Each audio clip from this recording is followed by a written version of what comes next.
All right, thanks for tuning in for this video. This will be something a little bit different than what we usually do. Um, I'm going to talk about buying a vehicle for one of your children as a first time driver. I'm talking like just getting their license, 15 turn 16. So I've got a stepson that can get his license in August. So we got a Traverse. We tried to start him driving, and just it's just too big. So I want to do something a little smaller, and you know, I get my customers all the time come in looking for cars for their kids. And I thought maybe this would be a cool little video to do of, since I'm having to get a car for one of my kids, and I've actually found one. Um, since I'm getting a car for one of my kids, kind of the things that I look for when when I'm buying one, because I mean I buy my cars the same way that everybody else buys theirs, regardless of whether I'm working a dealership or not. So, as far as what I look for in a car, I'll talk about budgets. Budget's a big thing for me, especially for a first time driver. Um, I might take a little bit of heat for this, but I'm not a big fan of putting a first time driver in a brand new car. In my mind, they're going to ding it, they're going to ding it, they're going to wreck it, they're going to damage it. I'd rather start them off in something reliable, less expensive. That if they put a dent or a ding in it, I'm not going to cry because it's a $20,000 or $30,000 brand new car. And if you're in the position to do that, hey, you do you. No hate at all. But I'm, talking about from my experience, what I like to do with cars that I buy for my children. Third. This will be the third car that I found for one of the kids. So, just going to kind of take you and let you look at some of the things that I look for. This car that I found is pretty decent. It's Toyota Camry. So I'm gonna show you, kind of the reasons why I decided on this car, and you know, a few of the things I'm going to have to address and take care of before the kid drives it. So, buying an inexpensive car, I always go into it the mindset that I'm probably going to have to spend a little bit of money, um, and kind of take on my project from there. Everybody's a little bit different on the amount of project they want to take on, so especially for one of my kids, I like to start them off in something like this. It's going to be reliable. It's going to have room. It's going to have enough get up and go to get them out of jam if they get in one. And, you can't beat Toyota reliability, and you really can't beat Camry reliability. So, um, we'll run out here in just a minute. We're going to take a look at it and talk about why I chose this car, and kind of, again, like I said, a few of the things I have to address, which are very minor. Um, so let's get to it. All right, so here it is. This is going to be a 2007 Toyota Camry. This is an LE. So, perfect kids car. I mean, these things are like a Swiss watch. I mean, you hit the button, they fire up, they do, like I like to say, they do Camry type stuff, or at least Toyota type stuff. These cars are known for their reliability. They're a good size for a first time driver. You got room in the back if they, want to take anybody. Plenty of driver room, plenty of power to get out of its own way. That's one thing, a lot of people don't think about with their kids. If they do something dumb and they pull out in front of somebody, you want them to have something with enough power to where it'll get out of its own way. In case they do make a mistake, they can oopsie doopsie mash the gas and get out of it. But again, overall, I mean, it's not a bad car. This car has 235,000 miles on it. Runs and drives perfect. It's got some warning lights on. It had more warning lights on before I started driving it. I've driven this thing about probably 250,000 miles so far. So I'll show you some of the cosmetics. Again, cosmetics aren't anything that I worry about with a first time driver, because 9 out of 10, they're going to bump it and wreck it. So, I mean, the first thing you can see is this in the front. 9 out of 10, he's going to knock the bumper right off this car. And I'm going to have to put a new bumper on it.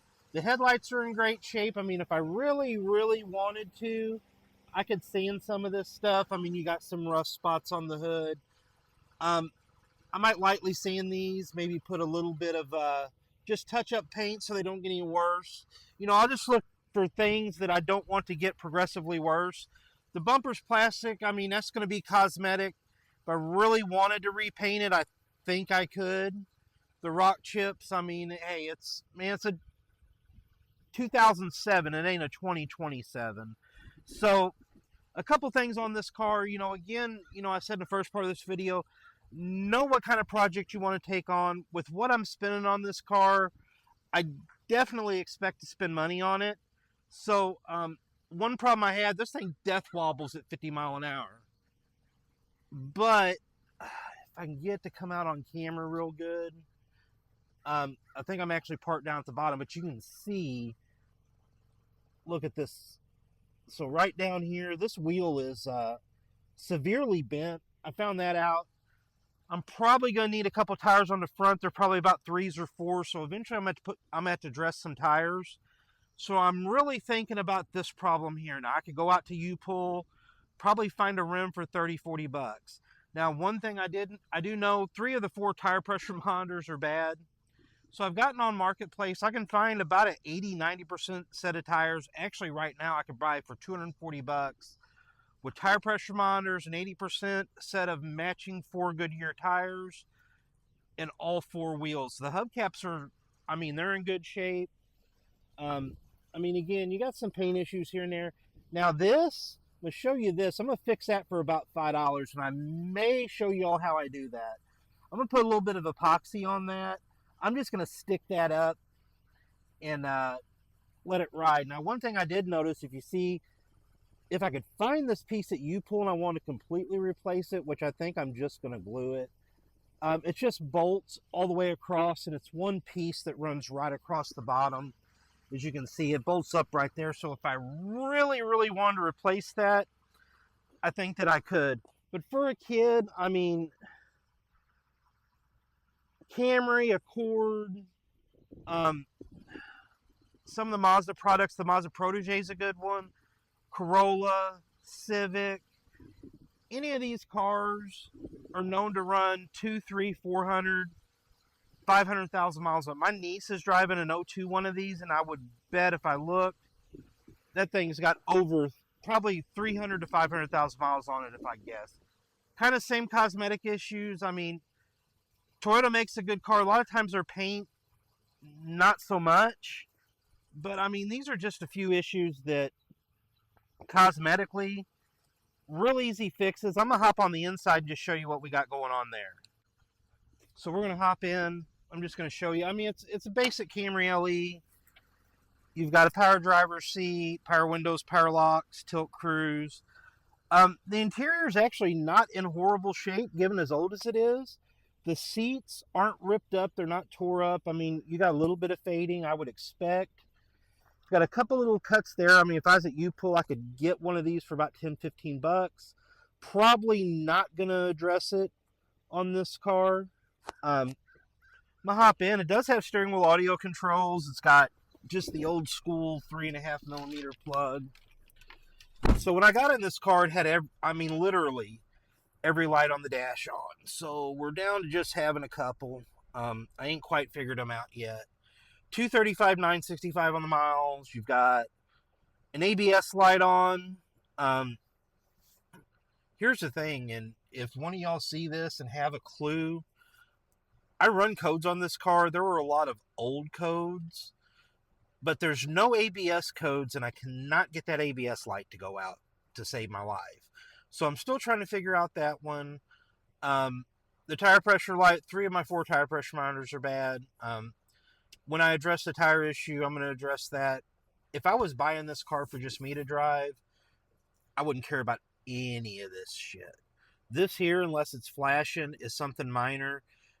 The code on it was so minor, I cleared it to drive it just to see if it would come back on this car. And it come back within 100 miles. But if I remember right, it's either it's an EVAP or an O2 code. It's not a huge deal. The car runs and drives perfect other than shaking because of the bent, that one bent rim, which I'm going to have to address pretty quick. But for a first-time driver, tilt, cruise, windows, locks, power mirrors. It's got your basic radio with CDs. It does have way down there, if I can get down there to it. It's got a 3.5 millimeter jack under there. I looked. You can get a CarPlay compatible radio for this thing. fairly cheap, and the install's not too bad. You basically pop a couple pieces off down here. This whole piece comes out. There's some bolts to take the radio out. Then it's plug and play.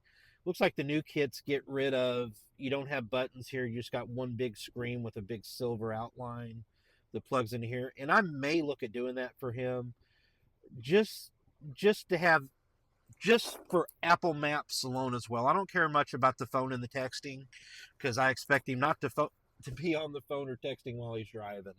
But just to have Apple Maps in case he makes a wrong turn somewhere. Again, keep in mind, with a new driver, these are a few things, and this is the third kit that I've put in a car. So, I've done this 2 times before. I always look at functionality and safety over aesthetics, because they're probably going to bump something, they're going to dent something, they're going to ding something, and I don't feel as bad about them dinging up. Honestly, fixed, I may end up with a little over $2,000 in this car after I do everything I need to do to it. But I mean, the back seats are in great shape, floorboards are in great shape. They did detail this before I got it. The only reason why we're not keeping this car, 1, it's an 07. We don't keep anything at old. 2, it's got 235,000 miles on it. This does have a branded title for not actual mileage, not for anything collision. And again, for me, that don't mean jack shit. This thing is damn near 20 years old. It doesn't affect the value of it at all. The brand's not for being totaled out or any airbag deployment. It's for not actual mileage. And in Indiana, where I'm buying this car, anything over 10 years old is mileage exempt. But I mean, you got a little bit of dirt and shit here. I'm going to try to do a little bit more to clean this up and make this look just a little bit better. But overall, I mean, for what I'm paying for this car, it's a deal. All day long. And for a kid, I've got my daughter. See, Lucas can get his license the end of August. Chloe can get her permit in October. So my goal is, I'm getting this car at a good enough deal, and it runs and drives good enough. I can get one drive, and I can teach the other one how to drive in it. Then all I have to do is buy one more car, and that's it. Guys, you usually don't see me like this. It's hot, it's sweaty, it's a Sunday. The kid who's getting this car, I had to drop him off at work this morning. So I pulled up into lovely Oakdale Elementary here in Boonville, Indiana, where I live. So shooting this in their parking lot. I've shot a couple shorts here. I don't live very far away, but it's a really good spot to film because there's nobody up here. It's a huge parking lot. You can walk around and do just about whatever you want within reason. I just pulled into some of their teacher parking over here by their playground and shot this video for you guys real quick. If you like stuff like this, I like talking about this kind of stuff. This is something, so this is the third car I've had to put one of my kids in. I've got 2 daughters in their 20s. So their first cars, I had to pick them out and do all that stuff. So this is the third one I've had to do. But if you like stuff like this, give me a thumbs up. I'm going to try to shoot some more how-to videos. I'm working on an Apple CarPlay video right now. Just kind of show you a lot of the features and benefits of it.